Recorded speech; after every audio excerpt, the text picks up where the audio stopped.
masih ingat ketika COVID melanda ya, kita dihadapkan pada situasi yang sangat sulit. Aktivitas sosial kita pada waktu itu dibatasi. Kita nggak bisa masuk ke sekolah, nggak bisa kuliah, ke mall, apalagi nongkrong di kafe, apalagi datang ke TEDx seperti malam hari ini. Dan bahkan mau beribadah pun kita dibatasi dan ditutup tempat ibadah. COVID bukan hanya berdampak kepada aktivitas sosial, tetapi juga ekonomi kita melambat. Kurang lebih ekonomi loss potensial sekitar 1.350 triliun. Itu kurang lebih 8% dari PDB 2020. Karyawan dirumahkan, kemudian banyak juga yang penghasilannya kurang, bahkan ada yang di PHK. Dan kemudian COVID juga menyebabkan banyak sekali korban jiwa. Kurang lebih 161.000 korban jiwa melayang karena COVID. Dan kita tersadar bahwa ternyata kesehatan itu penting sekali. Dan juga kita melihat ternyata ketahanan kesehatan kita sangat rapuh. Jumlah dokter kurang, kemudian juga fasilitas tempat tidur kurang, masyarakat datang ke rumah sakit ditolak, dan lain sebagainya. Kemudian obat-obatan kurang, pada waktu itu ingat ya, kita berburu oksigen. Dan juga ngomongin tentang data kesehatan, itu sangatlah tidak akurat. Oleh karena itu, pemerintah pada waktu itu bekerja keras. Bagaimana caranya kita mengatasi pandemi COVID? Kita harus buat strategi kebijakan dan tentunya memanfaatkan teknologi kesehatan. Kita mengembangkan pada waktu itu, lahirlah Peduli Lindungi. Banyak yang menyebutnya peduli lingkungan dan lain sebagainya. Karena sulit diajarnya. Ya, tapi kita tahu bahwa itu sangat bermanfaat untuk mengatasi pandemi COVID, sehingga masyarakat bisa beraktivitas ya, walaupun harus melakukan check-in dan lain sebagainya, untuk memastikan bahwa orang yang sehat bisa beraktivitas, kita bisa bekerja, menghasilkan uang, dan kemudian pandemi bisa kita kontrol. Nah, selain Peduli Lindungi, sebenarnya di belakang layar kita juga melakukan perubahan yang sangat signifikan dengan melakukan 3T, yaitu testing, tracing, dan kemudian treatment. Itu adalah rumus strategi perang kita melawan COVID. Yang kita lakukan adalah pertama, bagaimana melakukan testing seluas-luasnya. Target kita adalah 400.000 testing. Namun apa? Sistemnya pada waktu nginput tidak mumpuni. Karena untuk input satu pasien itu kurang lebih butuh 5 menit. Jadi bisa dibayangkan kalau 5 menit kali 400.000, banyak sekali data-data yang backlog. Kita nggak bisa dapetin real case pada saat itu. Kurang lebih backlognya seminggu. Oleh karena itu yang kita lakukan adalah memperbaiki sistem. Kenapa sistem bisa lama diinput? Ini tipikal ya, di pemerintahan kalau bikin aplikasi itu variabelnya banyak sekali yang diinput. Itu kurang lebih 40 field yang harus diinput. Saya tanya, kenapa Anda memberikan variabel cukup banyak untuk diinput? Wah, kita butuh datanya Pak. Dianalisis katanya. Udah dianalisis? Enggak katanya. Nah, oleh karena itu kita pangkas fieldnya. Dan kemudian kita integrasikan dengan Dukcapil. Jadi nggak perlu nginput nick, nama, dan lain sebagainya.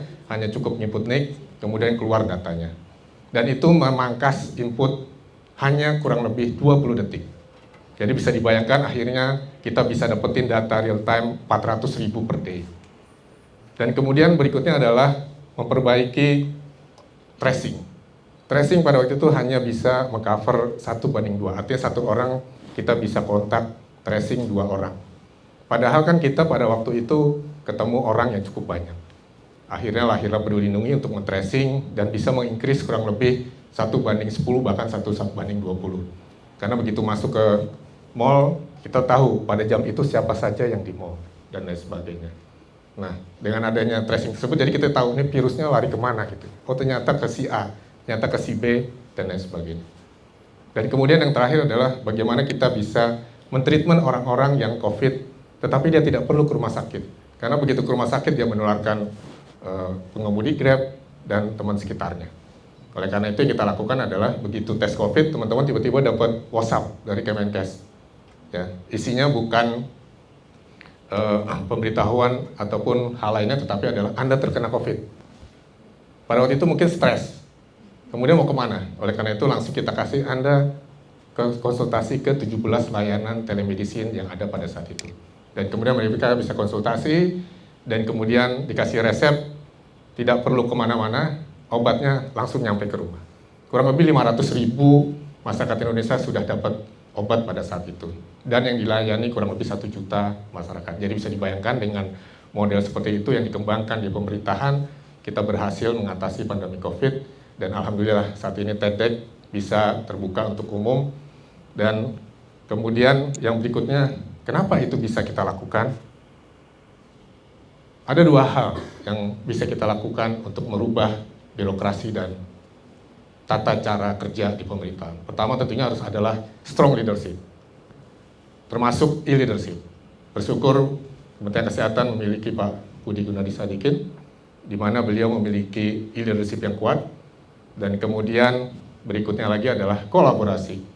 Jadi Peduli Lindungi itu dibuat bukan sistem sendiri, tetapi terintegrasi dengan ratusan bahkan ribuan aplikasi lainnya, seperti lab, kemudian juga dengan kereta api. Mungkin dulu teman-teman pada waktu mau pesen tiket, tiba-tiba ditolak oleh sistem, karena ngecek dulu, oh Anda ternyata kena COVID, Anda ternyata nggak vaksin booster dan lain sebagainya.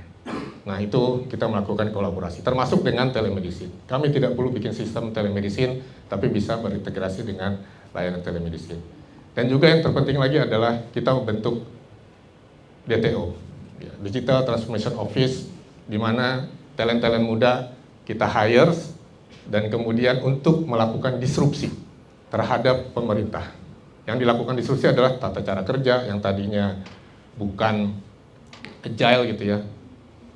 Banyak teman-teman yang di PNS menyebutnya agile, cara kerja agile. Memang kita agile sekali pada waktu itu bekerja ya. Siang malam saya harus laporan mengenai COVID dan lain sebagainya. Itu tiap malam kita lakukan. Ya, cara kerja startup kan seperti itu. Dan kemudian setelah pandemi, apa yang kita lakukan? Kita ingin cerita sukses Peduli Lindungi kita teruskan dengan mengembangkan Satu Sehat Mobile. Jadi user base-nya tetap kita bawa. Teman-teman mungkin di awal Maret tiba-tiba kok Peduli Lindungi saya hilang gitu ya, mencari COVID, sudah berubah jadi Satu Sehat Mobile. Nah ini kita lakukan menggunakan user base yang sama dan merubah Peduli Lindungi menjadi Satu Sehat Mobile. Agar apa? Karena penyakit di Indonesia bukan hanya COVID, masih banyak penyakit-penyakit lain yang harus kita berantas seperti TB. Indonesia nomor 2 di dunia. Kita nggak bangga dengan nomor 2 karena penyakit ya. Kemudian stroke dan lain sebagainya, itulah musuh utama kita saat ini. Oleh karena itu kita memperluas cakupan Peduli Lindungi menjadi Satu Sehat Mobile dengan jumlah downloadernya kurang lebih 111 juta dengan mengisi berbagai macam fitur. Salah satunya adalah rekam medis elektronik. Nah teman-teman sekarang bisa mengupdate Satu Sehat Mobile-nya dan bisa mengakses rekam medis elektroniknya. Kemudian di dalamnya juga banyak sekali fitur-fitur lain, salah satunya adalah gamification. Kalau teman-teman suka main Pokemon, ya. Nah ini di salah satunya juga ada sasaran nanti. Kita akan connect dengan wearable devices, sehingga behavior teman-teman akan berubah. Tadinya maunya berobat, tetapi lebih ke arah healthy, promotif, preventif. Dengan melakukan jalan kaki nanti saya akan kasih poin. Dan poinnya bisa ditukar obat-obatan, ataupun jalan-jalan dan lain sebagainya. Kita sedang siapkan sistem reward kepada teman-teman untuk memastikan style hidupnya bisa lebih sehat dan lain sebagainya. Dan kemudian selain Satu Sehat Mobile, kita sebenarnya punya ekosistem yang lebih besar. Jadi kita juga mengembangkan Satu Sehat Platform yang menghubungkan kurang lebih 60.000 layanan kesehatan. Dan dengan adanya Satu Sehat Platform ini, jadi dokter nggak perlu lagi nanya punya alergi nggak, kemarin minum obat apa. Kita udah lupa ya, sebulan kemudian berobat itu udah lupa. Sehingga dokter hanya lihat riwayat rekam medis Anda dari beda vaskes ke dalam Satu Sehat yang kita kembangkan. Dan teman-teman juga bisa melihat riwayat rekam medis. Nah kalau pasiennya pingsan, gimana caranya dokter tahu dia alergi obat atau tidak? Makanya dengan rekam medis elektronik ini diharapkan pasien bisa mendapatkan obat dengan lebih tepat ataupun hasil diagnosisnya bisa lebih tepat. Kemudian yang lainnya adalah medical record, di mana kita memaksa seluruh rumah sakit layanan kesehatan harus digital. Dengan digital kita bisa melihat antrian ya, lama berobat. Dari data yang masuk ternyata ada yang melayani pasien lebih dari 5 jam. Ya. Ada yang tepat waktu sampai dengan 1 jam. Target kita adalah 1 jam atau maksimal 1,5 jam. Nah, itu bisa kita ukur dengan melakukan digitalisasi. Dan juga yang paling penting lagi adalah logistik. Mungkin teman-teman ingat kasus GGA tahun lalu ya, GGA ya. Gagal ginjal akut, itu kan butuh 6 bulan untuk mendeteksi ini obat mana yang menyebabkan keracunan ginjal dan sebagainya. Nah, dengan sistem logistik yang tepat, jadi kita bisa tahu obat ini dengan batch nomor sekian, bisa kita tarik, tidak harus seluruhnya obat-obatan ditarik. Nah, diharapkan tentunya dengan adanya sistem yang dikembangkan oleh Kementerian Kesehatan melalui DTO ini, itu akan mengakselerasi. Istilahnya adalah leapfrog, gitu ya. Sehingga sistem layanan kesehatan tentunya akan menghasilkan perubahan yang cukup signifikan seperti yang tadi saya sebutkan. Misalnya pemberian obat yang lebih tepat, sehingga kita tidak perlu berobat berkali-kali dan tidak salah resep, tidak salah campuran obat, karena sistem akan bisa memberikan warning apabila ada kontradiksi terhadap obatnya. Kemudian juga yang paling penting lagi adalah kita bisa dapetin sertifikat vaksin kita. Kalau saya ditanya dulu pernah BCG, campak, polio, udah lupa gitu ya. Padahal itu penting untuk teman-teman nanti kuliah ke luar negeri. Biasa ditanya udah punya vaksin sertifikat polio atau tidak. Nah, dengan adanya sistem ini di aplikasi mobilenya bisa ada sertifikat seperti halnya dengan COVID. Dan kemudian juga yang paling penting lagi adalah bagaimana kita bisa melakukan precise medicine. Kalau saat ini obat dibuat sangat generik. Ya.